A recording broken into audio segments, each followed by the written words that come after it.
Bismillahirrahmanirrahim. Kita lanjut ya, desain fondasi tapak dari beton bertulang. Fondasi tapak beton bertulang digunakan pada bangunan bertingkat yang jumlah tingkatnya tidak terlalu banyak. Daya dukung tanah juga tidak terlalu jelek. Langkah perhitungan fondasi telapak dari beton bertulang. Ini kita bahas menentukan ukuran fondasi sama kontrol gesernya dulu ya.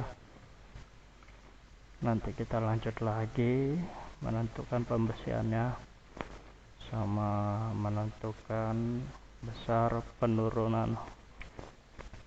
Oke, persyaratannya di SNI 2847 2002 pasal 9.7.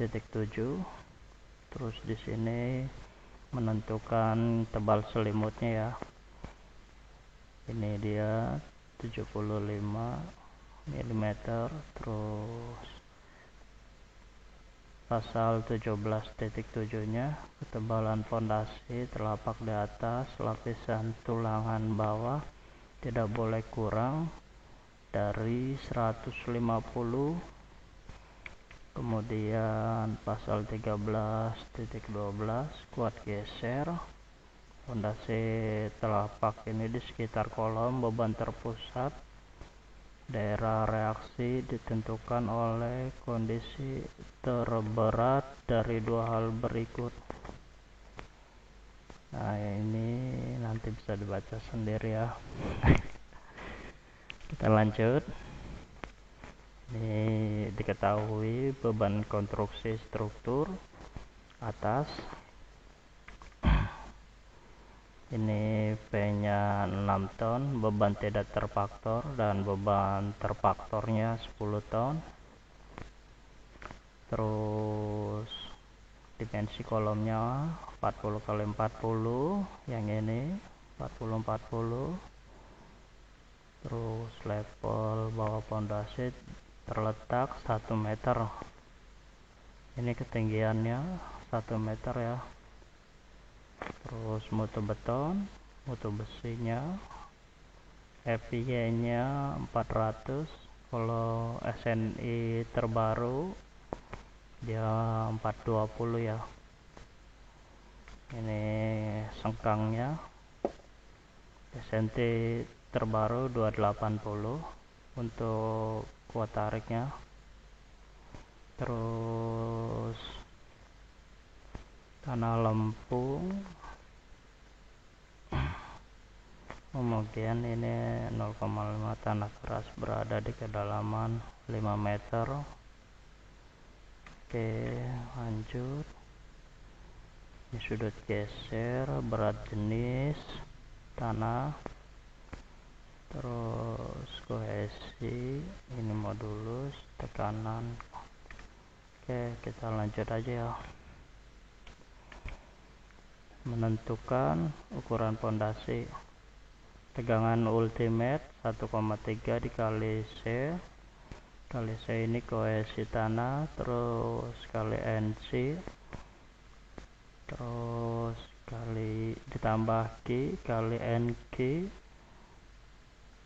tambah 0,4 dikali B nya ini, terus kali berat jenis tanah dikali N ya. Nilai ini nanti dari tabel Terzaghi.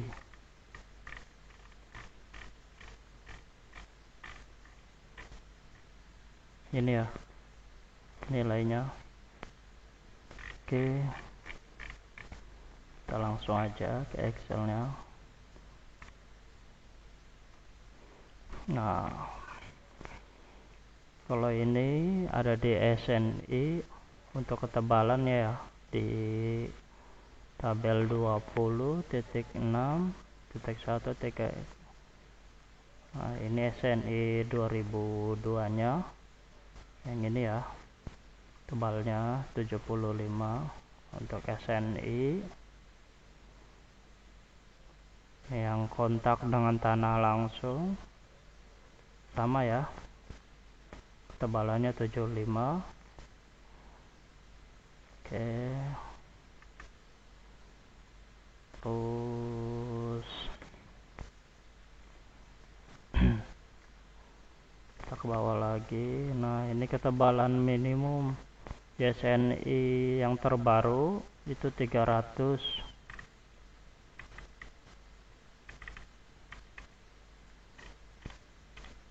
Ketebalan minimum pelcap. Nanti kita bisa lihat di sini ya. Ini dia. Tebalan total pelcap harus demikian rupa sehingga efektif tulangan bawah tidak kurang dari 300.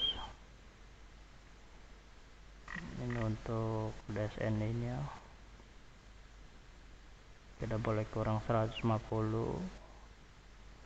Nah, ini lapak di atas pancang. Oke, terus beban terfaktornya 6. Tapi kita ikutin aja dulu ya, ikutin desain di sini. Dia pakai dimensi yang 250 tebalnya, apa-apa kita ikutin dulu biar kita tahu sama hasil perhitungannya. Ini baja tulangannya juga diameter 16 nanti yang dipakai. Kita buat ini, kita susun satu persatu. Oke, ini udah sama ya. Terus nah, ini dia, kita hitung ininya. Ini didapat nilainya setelah dihitung. Oke, dari tabel ya, tabel terjadi. Ini tabelnya. Tadi kemiringannya ini daya apa namanya, sudut geser ya 5 derajat kan. Nah, ini ya 5 derajat. NC nya 7,3 NQ. Terus ini ya kan, NC aksen semua ya, kita masukin ke sini. Oke, udah mau sama ya. Terus kita cek tegangan yang terjadinya. Ini faktornya apa, beban terfaktor, beban tidak terfaktor dibagi hanya alasnya ya. Nah, ini panjang kali lebar, dimensi ininya ya, ini dia, dikalikan 1200 kali 1200. Oke, ini hasil, kemudian dicek.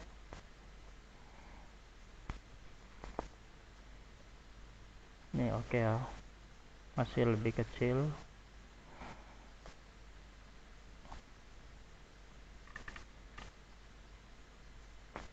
Cek tegangan yang terjadinya. Oke, terus lanjut ke kontrol geser. Tebalan pondasi rencana 250, tebal efektif ini ya 250 dikurang selimut beton, tepatnya ya 175 yang di bagian sini ya. Ini D nya ya, kita bisa lihat di sini. Gunakan melakukan tinjauan terhadap kemungkinan kegagalan geser satu arah, maka dapat ditimbulkan potongan krisis penampang yang terletak sejajar dari muka kolom. Ini ilustrasinya. Terus kita hitung dulu ya. PU sama dengan tegangan dikali L dikali G. Terus Ini tegangannya hasilnya, terus panjangnya L 1200. G-aksen itu daerah pembebanan yang dihitung untuk geser satu arah menggunakan rumus L dikurang L dibagi setengah ditambah lebar kolom dibagi setengah ditambah D nya. Oke, kita dapat P ultimate nya, terus kita cek kuat geser betonnya di mana B panjang pondasi, D tebal efektif, tinggi dibagi selimut beton tebal ya, dan tinggi tebalnya tebal ini. Terus di sini gaya geser nominal yang disambungkan oleh beton, Fc nya kuat tekan, terus PU itu gaya geser satu arah yang terjadi. Kita cek, ini dia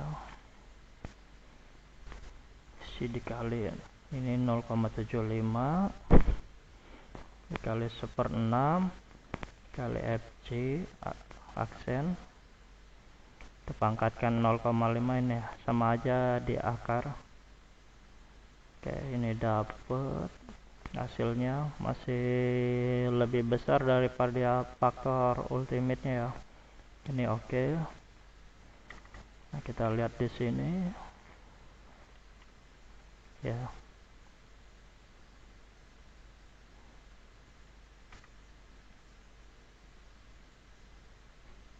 Di sini nilainya kenapa beda ya? Karena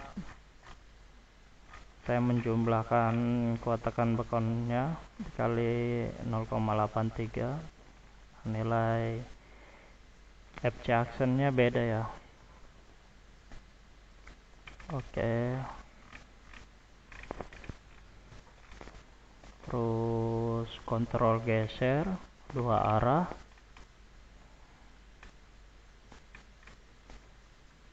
di aksen sama dengan lebar kolom ditambah 2 dikali setengah dikali D.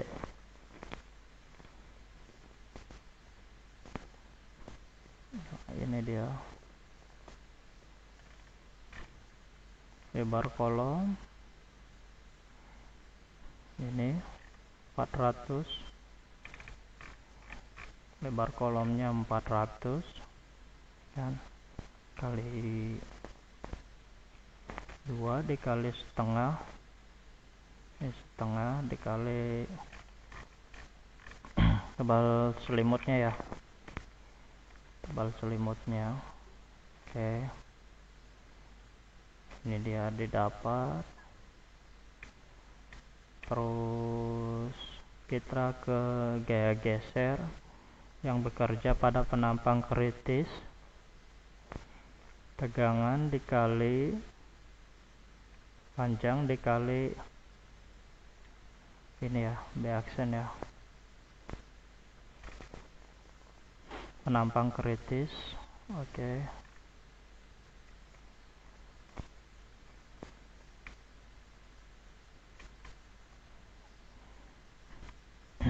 ya, gaya geser yang bekerja pada penampang kritis ini yang diaksir. Oke, nah di sini di SNI 13 12 2.11. Nah, besarnya PC adalah nilai terkecil dari rumus ini ada di SNI 13 12. Nah, ini rumusnya 13 12 tadi 2.1 ya.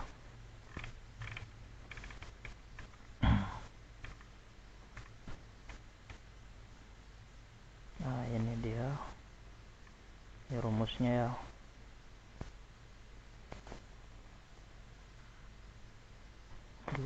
2.1. Oh ini tata caranya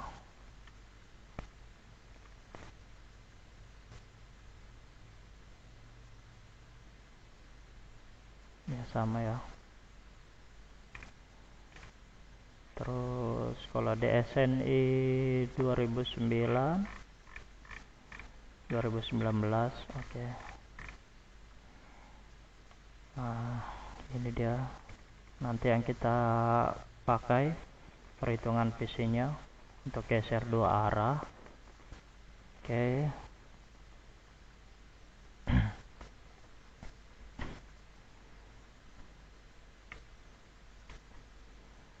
Ini yang dipakai 40 ya untuk kolom dalam. Nah ini kita lihat di sini PU gaya geser 2 arah yang terjadi, panjang kolom, lebar kolom. Kita cari BC-nya dulu. 40. Ini diameter kolom dibagi diameter kolom 40 dibagi 40 sama dengan 1. BO ini 4 dikali B aksen yang tadi ya, lebar penampang kritis. Terus kita kembali lagi ke Excelnya. Oke. Nah ini kita hitung dulu satu persatu PC-nya. PC yang pertama itu 1 ditambah 2 per BC dikali akar FC aksen kali BO dikali D. Oke. 1 ditambah dalam kurung 2 per BC-nya ini ya, 1. Oke, dikali ini FC aksennya kita dapat di sini. Oke. Terus kita pakai yang terkecil dari ketiga ini ya. Dari ketiga hasil hitungan rumus kita ambil yang terkecil, kemudian dikalikan 0,75. Oke, kita cek.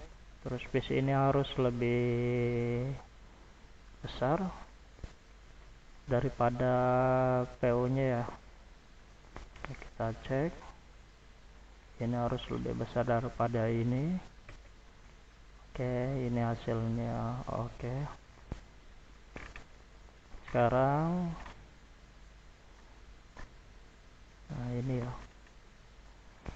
kita rubah ke SNI 2020 ya, 2019. Di 2019 ini ketebalannya kita ganti 300. Yang ini kita ganti dulu ya, ketebalan ini sama dengan, cuma kita rubah aja jadi 300 ya. Terus ininya kita rujuk aja ada 420. Jangan polos, ini nggak apa-apa. Oke, kita lihat sekarang ini masih oke ya. Tebal fondasi ini tebal efektif. Terus kita cek lagi ke bawah, masih oke ya, masih bagus. Nah kita lanjut ke perhitungannya, kita pakai yang terbaru.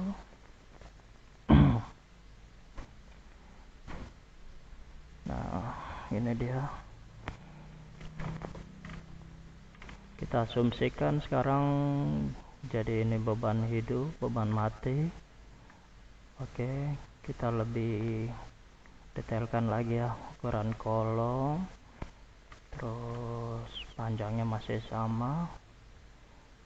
Ini kuat betonnya, kuat tekannya masih sama ya, kita pakai berat beton. Terus ini diameter. Nah, menghitung tegangan yang terjadi pada tanah. Nah, fondasi harus memiliki luas penambang yang cukup sehingga beban-beban diterima oleh tanah menghasilkan tegangan yang masih lebih kecil daripada tegangan izin tanah. Di sini ada beban kolomnya. Ini kita hitung 60 tambah 100, 160. Terus berat fondasi yang kita hitung 1,2. Ini si lebarnya ini ya. Berat fondasi ini dikalikan ini, terus 0,3 itu ketebalannya ya, ketebalannya. Kemudian dikali berat jenisnya, kita dapat di sini. Terus kita hitung berat tanah sama ya, sini dimensi kolom.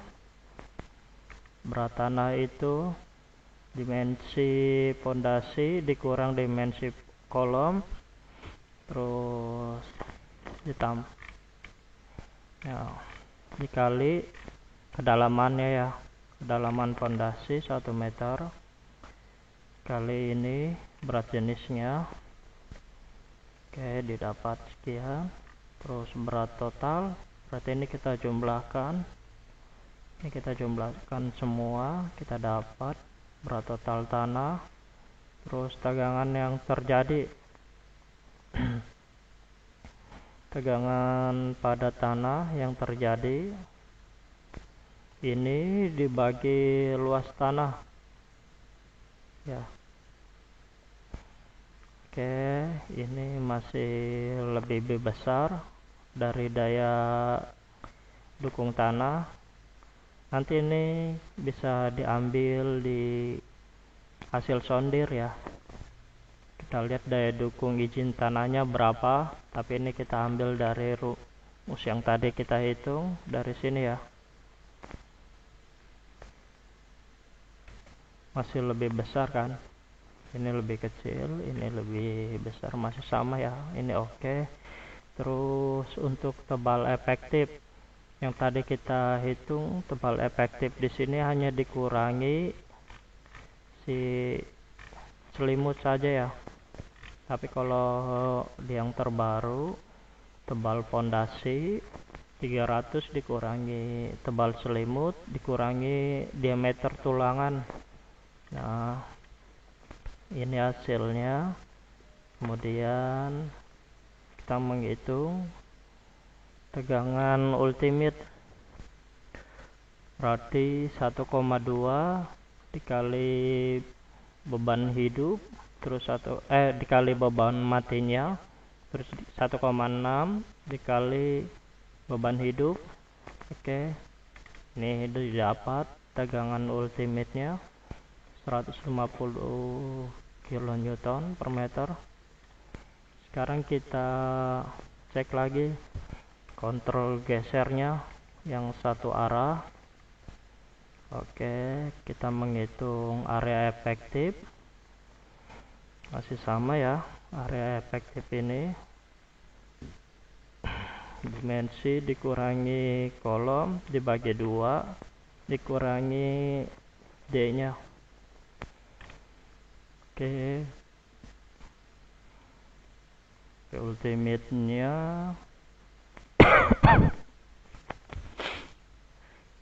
tegangan ultimate dikali area efektif yang ini ya, area efektif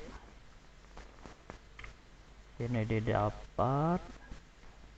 Terus ini rumusnya Pn 0,17 dikali lambda beton normal itu 1 dikali F C aksen dikali P dikali D kalikan tebal efektif. Terus oke ya,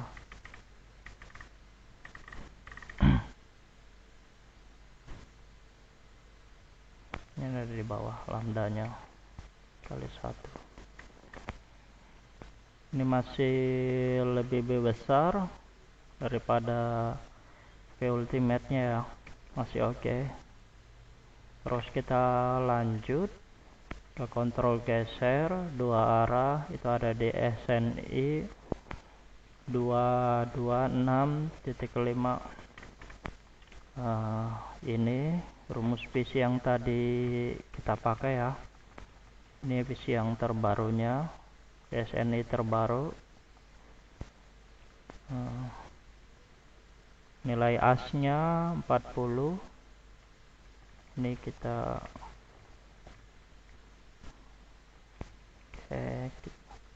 masih sama ya sama yang tadi, cuma ini ada tambahan lambda, beton normal.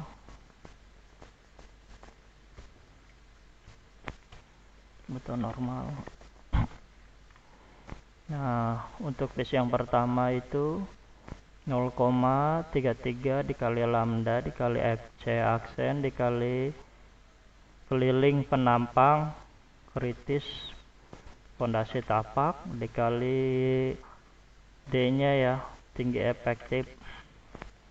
Ini hasilnya.